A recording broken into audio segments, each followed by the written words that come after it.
بسم اللہ الرحمن الرحیم۔ یہ بیان چل رہا تھا کہ امام مسلم رحمۃ اللہ علیہ یہ بیان کر رہے تھے کہ میں نے اپنی صحیح مسلم میں اس کا اہتمام کیا ہے کہ یا تو صحیح لذاتہ کے قبیل کی روایتیں ہیں یا حسن لذاتہ کی قبیل کی روایتیں ہیں۔ ضعیف روایتوں کو میں نے نہیں لیا، اور محدثین کے نزدیک جو سب سے اہم چیز ہے راوی کے اندر جو ہونا چاہیے وہ ہے حفظ اور اتقان، یعنی یادداشت اچھی ہونا چاہیے اور اس حدیث کو اچھی طرح اپنے پاس محفوظ رکھے اور دوسروں تک اسی طرح پہنچا دے۔ تو اگر حفظ اور اتقان اعلیٰ درجے کا ہے تو وہ صحیح لذاتہ کے راوی ہوتے ہیں، اور حفظ اور اتقان میں کچھ کمی ہے تو وہ حسن لذاتہ کے راوی بنتے ہیں۔ ایک ہی زمانے کے محدث ہوتے ہیں، ایک ہی زمانے کے راوی ہوتے ہیں، لیکن حفظ اور اتقان میں کمی اور زیادتی کی وجہ سے ان کی درجہ بندی ہوتی ہے۔ تو کچھ نام پہلے لیے تھے اور پھر کچھ نام لے کر بتانا چاہتے ہیں کہ دیکھیے یہ ایک ہی زمانے کے محدث ہیں اور ایک ہی استاذ کے شاگرد ہیں، لیکن دو کا حفظ اور اتقان اعلیٰ درجے کا ہے اور ان کے مقابلے میں دو کا حفظ اور اتقان کم درجے کا ہے۔ لہذا جن کا حفظ اور اتقان اعلیٰ درجے کا ہے وہ صحیح لذاتہ کے راوی ہوں گے، اور جن کے حفظ اور اتقان میں کمی ہے تو وہ حسن لذاتہ کے راوی ہوں گے۔ دیکھیے فرماتے ہیں وفی مثل مجرا ہاؤلائی، یعنی اسی طرح جس طرح اوپر بیان کیا تھا نا، اور اسی طرح اذا وازنت بین الاقران، جب آپ موازنہ کریں گے معاصرین کے درمیان، ہم عصروں کے درمیان، جیسے ابن عون اور حضرت ایوب سختیانی مع عوف بن ابی جمیلہ و اشعث الحمرانی، حضرت عوف بن ابی جمیلہ کے ساتھ اور حضرت اشعث حمرانی کے ساتھ، وہما صاحب الحسن و ابن سیرین، اور یہ دونوں یعنی عوف بن ابی جمیلہ اور حضرت اشعث یہ دونوں حضرت حسن بصری کے اور محمد ابن سیرین کے شاگرد ہیں۔ حسن بصری اور محمد ابن سیرین دونوں ایک زمانے کے ہیں، تابعین میں سے ہیں، اور طبقہ ثالثہ میں کے محدث ہیں۔ یہ تیسرے طبقے میں ان کا شمار ہوتا ہے۔ سن 110 ہجری میں وفات ہوئی ہے حضرت حسن بصری کی بھی اور حضرت محمد بن سیرین رحمۃ اللہ علیہ کی۔ تو ان کے شاگرد ہیں دونوں کے عوف بن ابی جمیلہ اور اشعث حمرانی، جیسا کہ ابن عون اور ایوب سختیانی ان دونوں کے شاگرد ہیں، صاحباہما، یعنی دونوں کے چار ہیں۔ دیکھو ایک طرف ابن عون اور ایوب سختیانی ہیں اور دوسری طرف ہے عوف بن ابی جمیلہ اور حضرت اشعث حمرانی، یہ چار ہوئے، اور چاروں جو ہیں ایک ہی شیخ کے بلکہ دو شیخ کے شاگرد ہیں، ابن سیرین کے بھی شاگرد ہیں اور حسن بصری رحمۃ اللہ علیہ کے بھی شاگرد ہیں۔ لیکن کہتے ہیں امام مسلم الا ان البون بینہما، لیکن ان دونوں کے درمیان بہت فصل ہے، وبین ہذین بعید فی کمال الفضل وصحۃ النقل، اور ان دونوں کے درمیان بہت فصل ہے، بعید معنی دور کہتے ہیں، بہت فصل ہے، بہت دوری ہے کمال فضیلت میں اور نقل کی صحت میں۔ یعنی مطلب یہ ہے کہ اگر حفظ اور اتقان کے اعتبار سے دیکھا جائے تو ان دو کا حفظ اور اتقان یعنی ابن عون اور ایوب سختیانی کا حفظ اور اتقان اعلیٰ درجے کا تھا۔ ان کے مقابلے میں عوف بن ابی جمیلہ اور اشعث حمرانی اگرچہ ثقہ راوی ہیں، معتبر راوی ہیں اور سچے ہیں، امانت دار ہیں، سب باتیں ہیں، آگے بات بتا رہے ہیں کہ سچائی اور امانت دار ان سے ہٹائی نہیں گئی، سچے ہیں، امانت دار ہیں، لیکن حفظ اور اتقان میں تھوڑی سی کیا ہو گئی، کمی ہو گئی۔ جیسے ایک استاد کے بہت سے شاگرد، جیسے آپ لوگ بہت سے شاگرد ہیں، ایک ہی معاصر ہیں، لیکن ہر ایک کا حفظ ایک درجے کا ہو ایسا نہیں ہو سکتا۔ ہے نا، کسی کا حفظ بڑھا ہوگا، کسی کی یادداشت اچھی ہوگی، کسی کی خراب ہوگی، تو ہر ایک کی یادداشت اچھی ہو ایسا نہیں ہوتا، ہر ایک کا حفظ اور اتقان اعلیٰ درجے کا ہو ایسا نہیں ہوتا۔ تو ایک ہی شیخ کے شاگرد ہیں لیکن اس کے باوجود دونوں کے حفظ اور اتقان میں بہت فرق ہے۔ وہی کہہ رہے ہیں وَإِنْ كَانَ عَوْفٌ وَأَشْعَثُ غَيْرَ مَدْفُوعَيْنِ عَنْ صِدْقٍ وَأَمَانَةٍ عِنْدَ أَهْلِ الْعِلْمِ، اگرچہ حضرت عوف اور حضرت اشعث ان دونوں کو نہیں ہٹایا گیا صدق سے اور امانت داری سے، ایسا نہیں کہا گیا کہ سچے نہیں ہیں، امانت دار نہیں ہیں، سچے ہیں، امانت دار ہیں، یعنی عدالت کے وصف کے ساتھ متصف ہے، دیانت داری اور امانت داری کے ساتھ کیا ہے، متصف ہے، لیکن کمی کہاں رہ گئی، وہی حفظ میں۔ وہی کہہ رہے ہیں اگرچہ عوف اور اشعث ان دونوں کو ہٹایا نہیں گیا، غیر مرفوعین، ان دونوں کو ہٹایا عن صدق و امانت، سچائی سے اور امانت داری سے، عند اہل العلم، محدثین کے نزدیک، اہل علم اس مراد یہاں پہ ہیں محدثین کے۔ وَلَكِنَّ الْحَالَ مَا وَصَفْنَا مِنَ الْمَنزِلَةِ، لیکن صورتحال، مرتبہ اور مقام کی صورتحال وہی ہے جو ہم نے بیان کی محدثین کے نزدیک، عند اہل العلم، ٹھیک ہے نا۔ اب کہہ رہے ہیں کہ ہم نے نام لے لے کر مثالیں پیش کی ہیں، اور اس کا مقصد یہ ہے کہ تاکہ جو آدمی اس راستے سے واقف نہیں ہے وہ جب ہم موازنہ کریں گے اور بات کو سمجھائیں گے، نام لے لے کر بتا رہے ہیں کہ دیکھو ان کے اندر حفظ بڑھا ہوا ہے، جن کے اندر حفظ کیا ہے، کم ہے، تو جلدی بات سمجھ میں آ جائے گی۔ کہہ رہے ہیں وَإِنَّمَا مَثَّلْنَا هَؤُلَاءِ فِي التَّسْمِيَةِ، اور ہم نے ان لوگوں کی مثالیں پیش کی نام لے لے کر، تسمیہ مانے ہم نے ان لوگوں کی مثالیں پیش کی، پھر تسمیہ کہتے ہیں نامزد، یعنی نام لے لے کر، لِيَكُونَ تَمْثِيلُهُمْ سِمَةً، تاکہ ان کی مثال علامت بن جائے، سمت مانے علامت، نشانی، یصدر عن فہمها، صدر یصدر کے اصل معنی ہوتے ہیں واپس ہونا، اور ایک معنی ہے فائدہ حاصل کرنا، یہاں مراد وہی ہے فائدہ حاصل کرنا، تاکہ ان کی مثال علامت بن جائے اور ان کے سمجھنے سے فائدہ اٹھائے، ان کے سمجھنے سے، من وہ شخص غبی علیہ طریق اہل العلم، جس پر مخفی ہے محدثین کا طریقہ، فی ترتیب اہلہ، فی راویوں کے ترتیب دینے کے سلسلے میں، مطلب راویوں کی درجہ بندی کیسے ہوتی ہے اور محدثین کیا کیا اصول ہے، تو ہم نے یہ مثالیں دی ہیں تاکہ وہ آدمی اور وہ طالب علم واقف ہو جائے کہ درجہ بندی جو ہوتی ہے، نمبر 1 کا راوی کون ہوگا، نمبر 2 کا راوی کون ہوگا، تو بنیادی چیز کیا ہے، حفظ اور اتقان۔ اگر حفظ اور اتقان اعلیٰ درجے کا ہے تو اس کو نمبر 1 کا راوی مانتے ہیں، اور کچھ کمی ہے تو اس کو نمبر 2 میں لے آتے ہیں، اور حدیث کا نام بھی بدل جاتا ہے، اعلیٰ درجے کا حفظ اور اتقان ہے اس کو صحیح لذاتی ہی کہتے ہیں، اور کچھ کمی ہے تو اس کو حسن وہی کہہ رہے ہیں، تو تاکہ ان کی مثال، تاکہ ان کی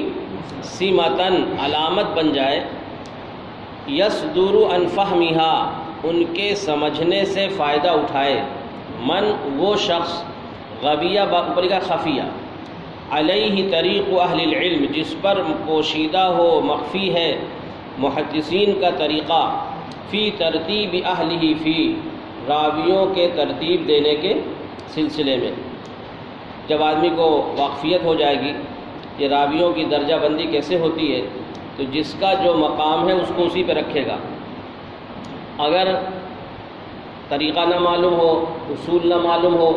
تو کبھی ایسا ہوگا کہ جو اعلیٰ درجے کا راوی اس کو نمبر 2 پہ لے آئے گا، اور نمبر 2 والے کو کیا کر دے گا، نمبر 1 پہ لے جائے گا۔ اسی لیے کہتے ہیں فلا يقصر بالرجل العالی القدر عن درجته، تو وہ مرتبے والے راوی کو اس کے درجے سے نیچے نہیں اتارے گا، تقسیم ہوتا ہے کوتاہی کرنا، فلا يقصر بالرجل العالی القدر عن درجته، کہ عالی مرتبہ راوی کی میں کوتاہی نہ کرے یا کمی نہ کرے اس کے مرتبے میں، ولا يرفع متزع القدر في العلم فوق منزلته، اور علم میں پستہ قد یا کم مرتبے والے کو اس کے مرتبے سے زیادہ بلند نہ کر دے.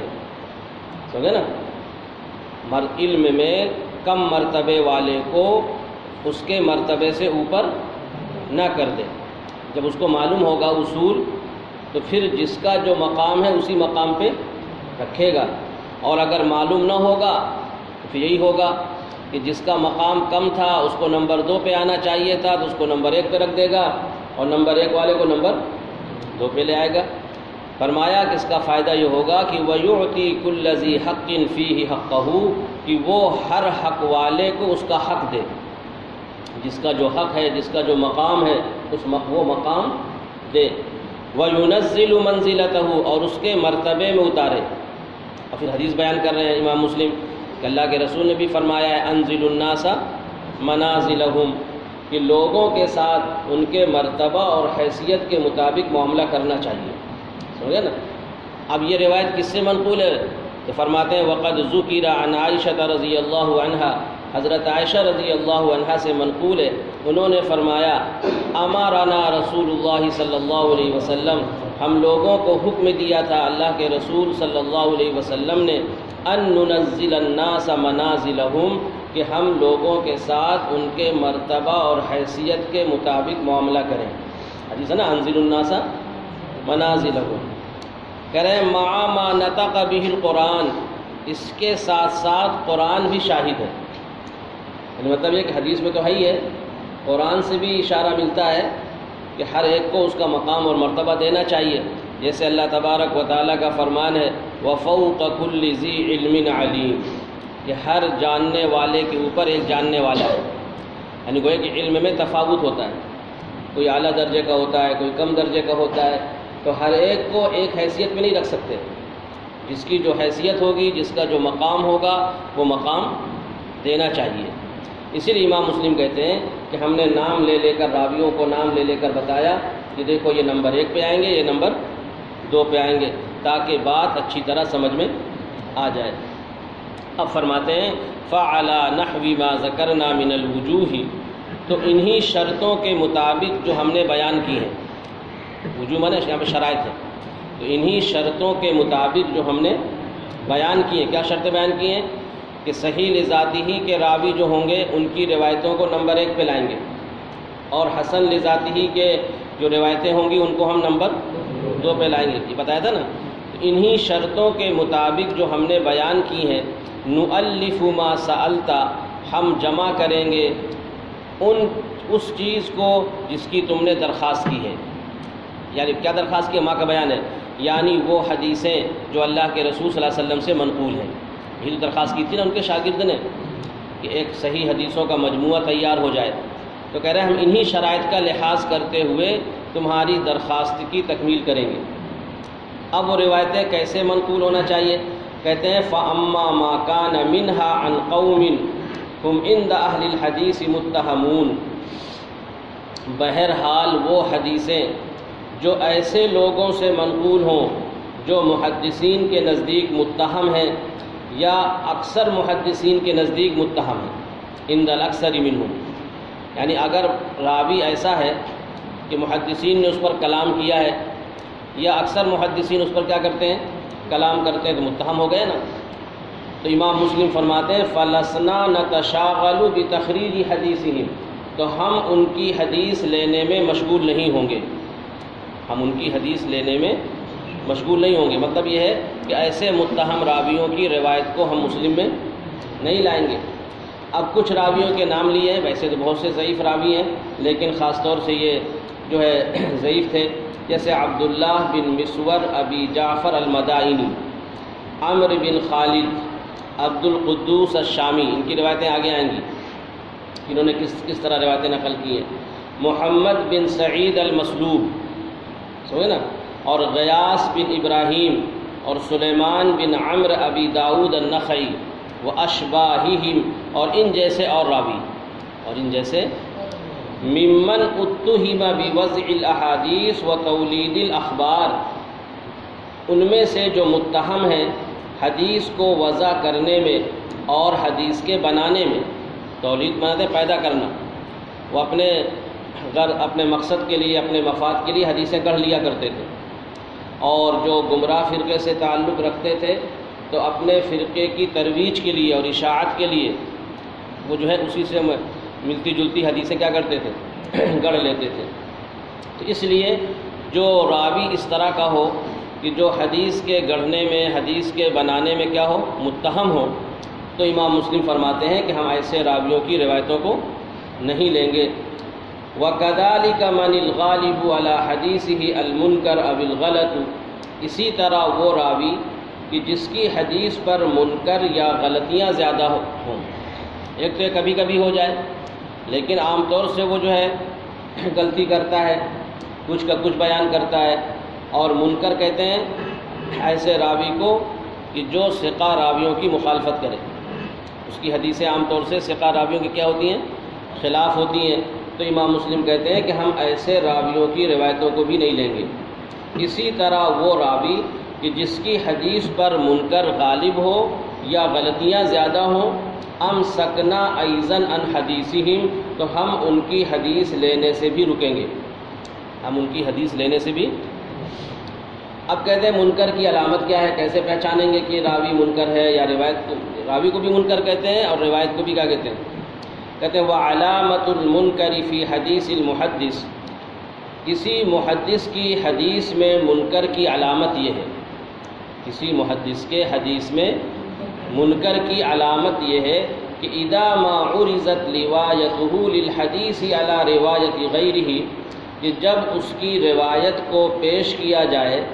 اس کے علاوہ کے روایت پر، اور وہ جو راوی ہیں وہ ایسے ویسے نہیں بلکہ من اہل الحفظ والرضا، حفظ والے ہیں اور پسندیدہ لوگ ہیں، مطلب جن کو علماء نے اور محدثین نے پسند کیا ہے، تو ایسے راوی ہیں اور ثقہ راوی ہیں کیا ہیں،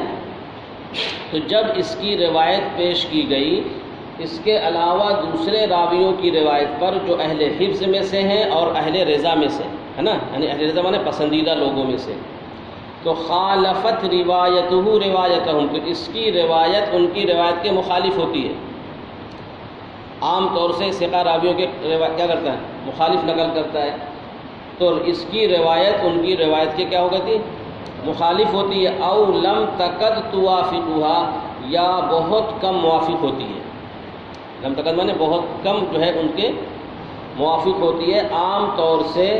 وہ ثقہ راویوں کے روایت کے خلاف ہی نقل کرتا ہے، تو فرمایا فَإِذَا كَانَ الْأَغْلَبُ مِنْ حَدِيثِهِ كَذَلِكَ،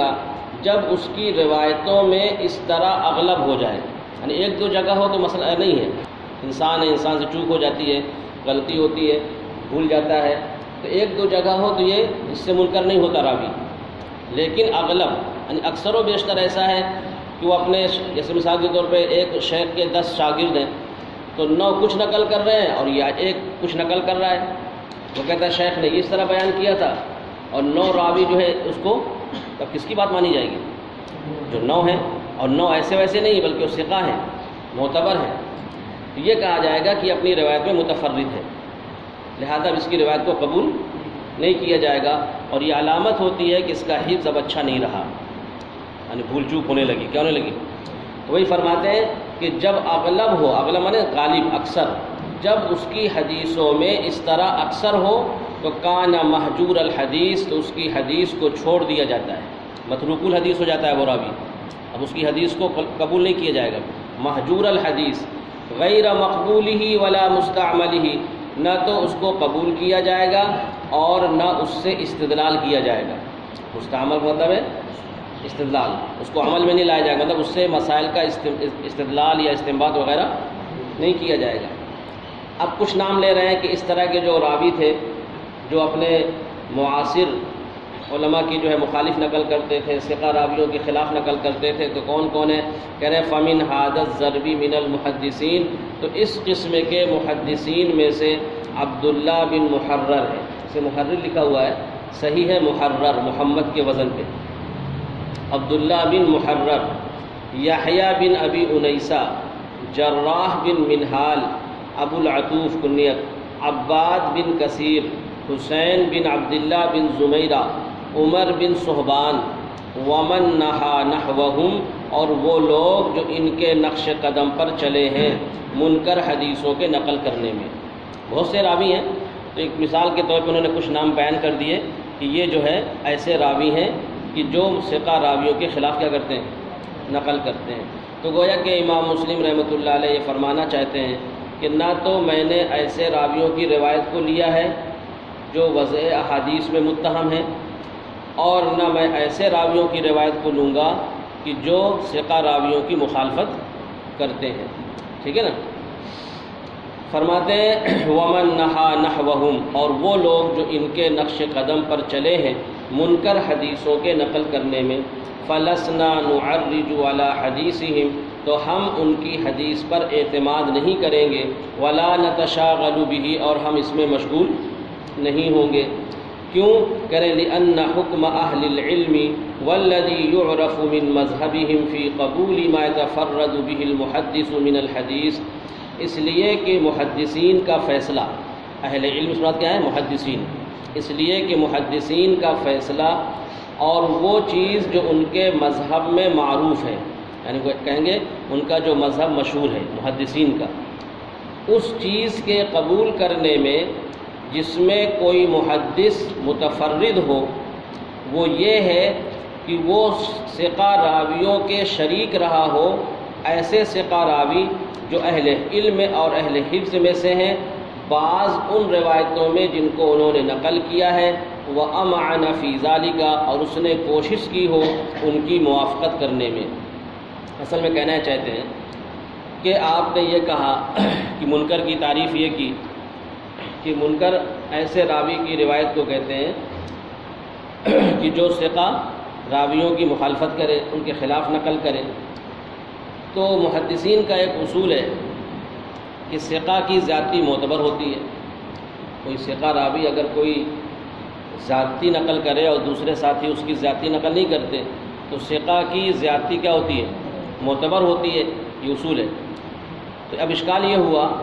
کہ آپ یہ کہتے ہیں جو ثقہ راویوں کی مخالفت کرے گا تو زیادتی کا تحقق ہی نہیں ہوگا، یعنی اگر آپ موافقت کریں گے تو زیادتی نہیں پائی جائے گی،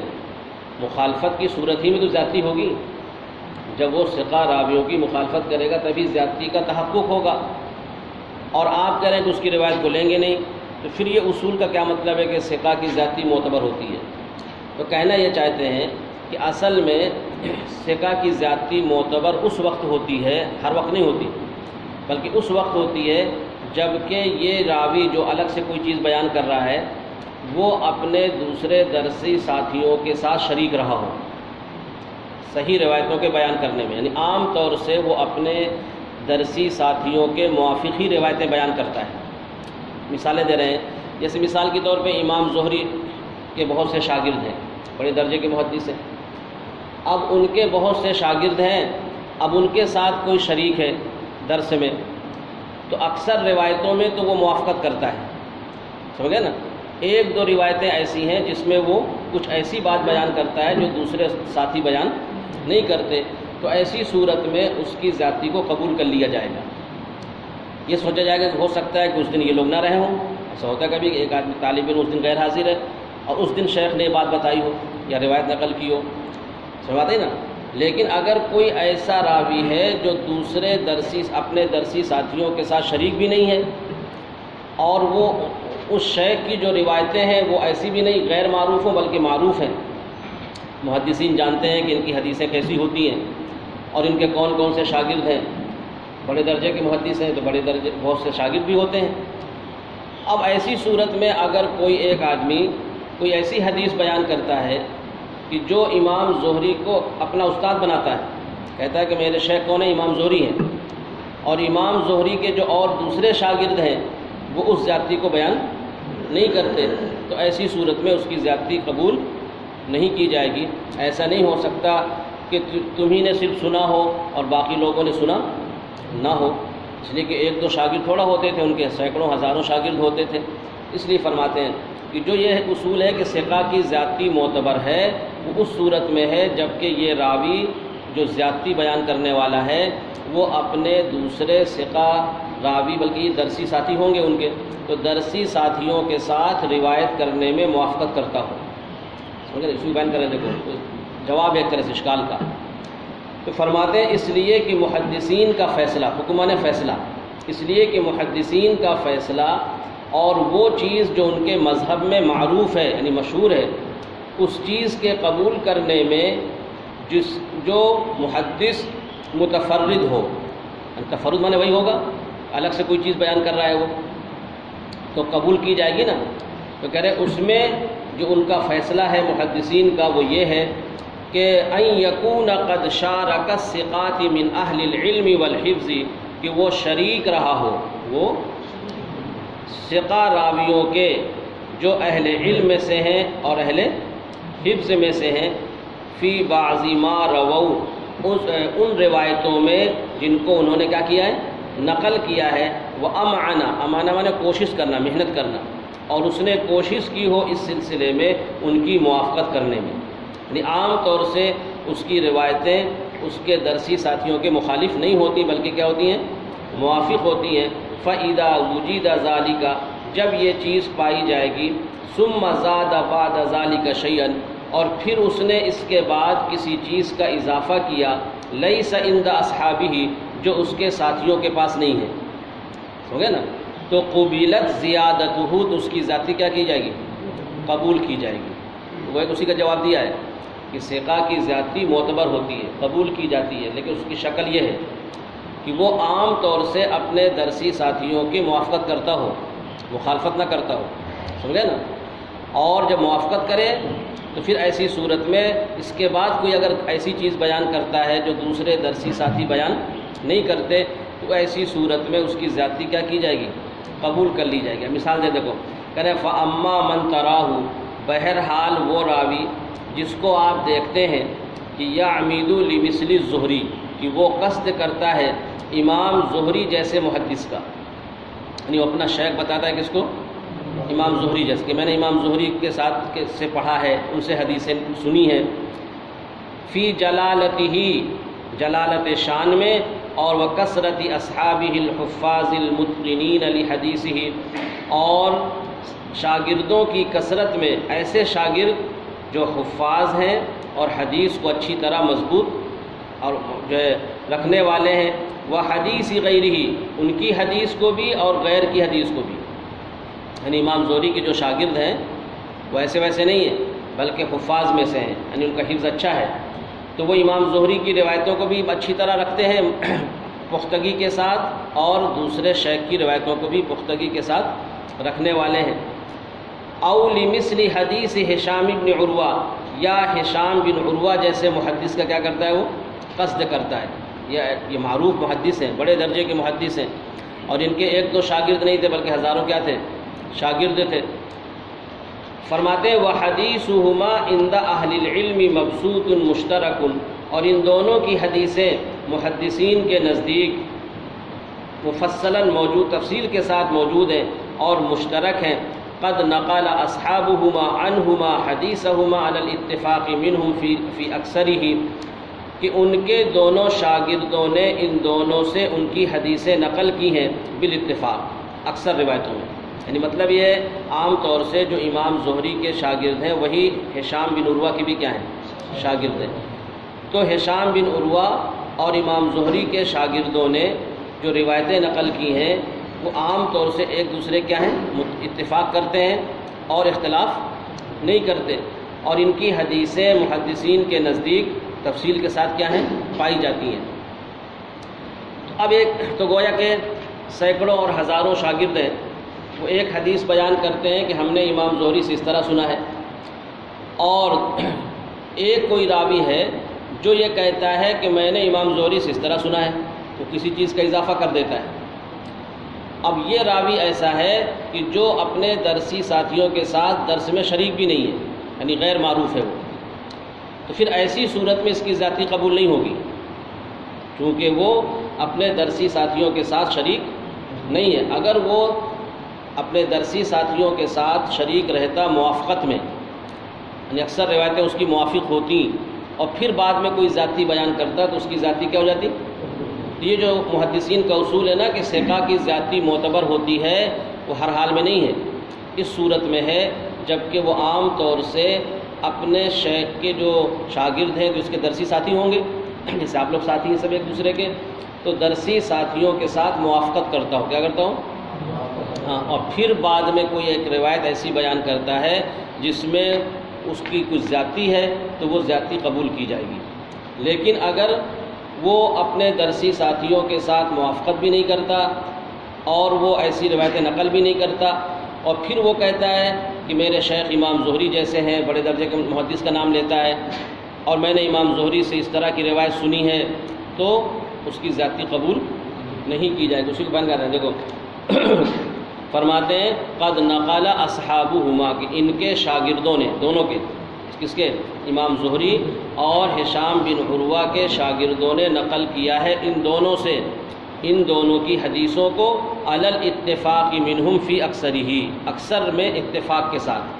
فیروی عنہما، تو کوئی راوی ان دونوں سے نقل کرے۔ اب کوئی ایک راوی آتا ہے، وہ اپنا استاد بتاتا ہے امام زہری کو بھی اور ہشام بن عروہ کو بھی، تو کوئی راوی ان دونوں سے نقل کرے یا ان میں سے ایک سے نقل کرے، ان میں سے العدد من الحدیث، متعدد حدیث ہے، چند حدیثیں بیان کرتا ہے اور کہتا ہے میرے شیخ امام زہری ہیں یا میرے شیخ ہشام بن عروہ ہیں، مما لا يعرفه احد من اصحابہ، ایسی حدیثیں کہ اس کو نہیں جانتا ان کے شاگردوں میں سے کوئی ایک، ان کے جو اور دوسرے شاگرد ہیں ہزاروں کی تعداد میں، وہ اس حدیث کو پہچانتے ہی نہیں کہ کب یہ زیادتی انہوں نے بیان کی ہے، سمجھے نا؟ اور کہتے ہیں وَلَيْسَ مِمَّنْ قَدْ شَارَكَهُمْ فِي الصَّحِيحِ مِمَّا عِنْدَهُمْ، اور یہ راوی ان لوگوں میں سے بھی نہیں ہے جو ان کے شریک رہا ہو صحیح حدیث بیان کرنے میں، سمجھے نا؟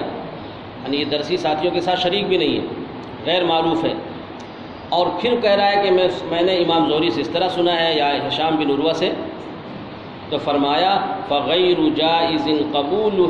حدیث هذا الضرب من الناس، تو اس قسم کے لوگوں کی حدیث کو قبول کرنا جائز نہیں ہے، ٹھیک ہے نا؟ مطلب بڑے درجے کے محدث ہیں، بڑے درجے کے جو ہے ان کے شاگرد بہت ساری تعداد ہے، تو اگر کچھ بیان کرتے وہ، تو ایسا نہیں کہ صرف آپ ہی نے سنا اور ہزاروں کی تعداد جو انہوں نے نہیں سنا، اس میں امکان اس بات کا ہے کہ سننے میں کچھ غلطی ہو گئی ہوگی، ہے نا؟ بیان انہوں نے کچھ کیا ہوگا اور سن کچھ لیا، لیکن اگر عام طور سے وہ موافقت کرتا ہے اور اپنے درسی ساتھیوں کے جیسی ہی روایتیں بیان کرتا ہے اور پھر کہیں اگر کوئی ذاتی بیان کر دے تو اس کی ذاتی قبول کی جائے گی۔ تو جو شریعت، اس کا محدثین کا اصول ہے کہ ثقہ کی ذاتی معتبر ہوتی ہے، تو وہ ہر حال میں نہیں ہے، بلکہ اس کے لیے شرائط ہے کہ عام طور سے وہ اپنے شیخ سے جو روایتیں نقل کرتا ہے تو اپنے درسی ساتھیوں کی موافقت کرتا ہو، پھر کہیں اگر اس نے کوئی ذاتی بیان کی تو اس ذاتی کو قبول کر لیا جاتا ہے، لیکن اگر وہ دوسرے درسی ساتھیوں کے موافقت نہیں کرتا، اکثر میں مخالفت کرتا ہے اور یہ ایسی حدیثیں بیان کرتا ہے جس کو دوسرے درسی ساتھی جانتے ہی نہیں ہیں، تو پھر ایسی صورت میں اس قسم کے لوگوں کی حدیث کو قبول کرنا جائز نہیں ہوگا، واللہ اعلم، ٹھیک ہے۔